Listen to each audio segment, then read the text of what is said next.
My name is Chelsea Nesvig. I'm a research and instruction librarian at the UW Bothell campus library.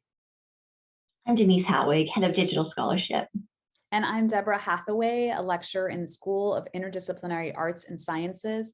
And this is our project From Zine to Online Gallery, Growing and Reflecting in the Open. Welcome to the Becoming a Learner site. Here's a screenshot of the homepage.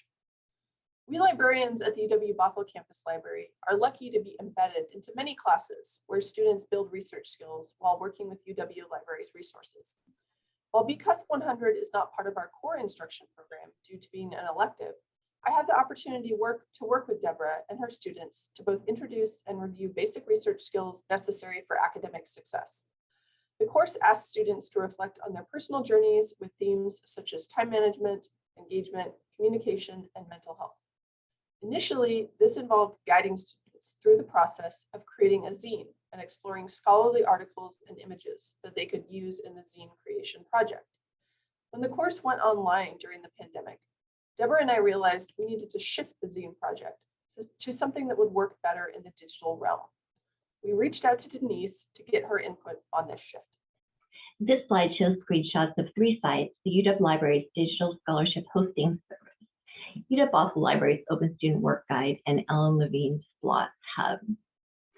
As a first step for moving this project online, our team explored the UW Library's new open platform options for digital scholarship and open pedagogy.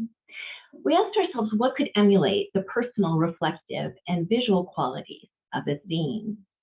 We landed on Splotbox, a WordPress teaching template. This was a shift to open work processes and open products for students. We approached this shift to open deliberately by teaching students about open and what this would mean for them. In the process, we emphasized student agency and personal reflection about open work. For students, this approach allowed them to connect with other students in meaningful ways online, beyond the typical structured Canvas discussion. Students were able to see what other students were contributing in real time, and were able to consider what that meant for their own contributions, building an organic community conversation around assignment prompts. Students now have a lasting record of their experience that they can share in portfolios and future projects. Here's what we created. So on this slide, you'll see 2 screenshots from the site. On the left-hand side is a bunch of different student posts with the artifacts that they chose. These are in connection to their final project. And on the right-hand side is one student's final project post. So each week over the course of the quarter, students submitted an artifact to the site, which expressed their current understanding or connection to the topic under what was proving to be a struggle for them.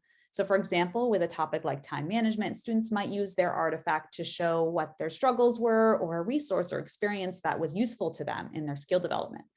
So as you can see, again, on the left-hand side, students choosing different images to show what represents that connection for them. They also posted a short description of why they chose that particular image.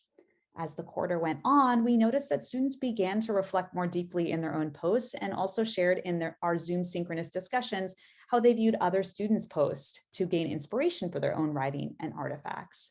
At the end of the quarter, they chose a final artifact that showed and represented their final project. These final projects expressed how their own process was documented on the site and how they are feeling less alone in their experiences, which helped them to share more vulnerably. This example on the right shows how a student connected back to their own connection to art and artistic expression, which is going to be a powerful tool for her in her continued success in college.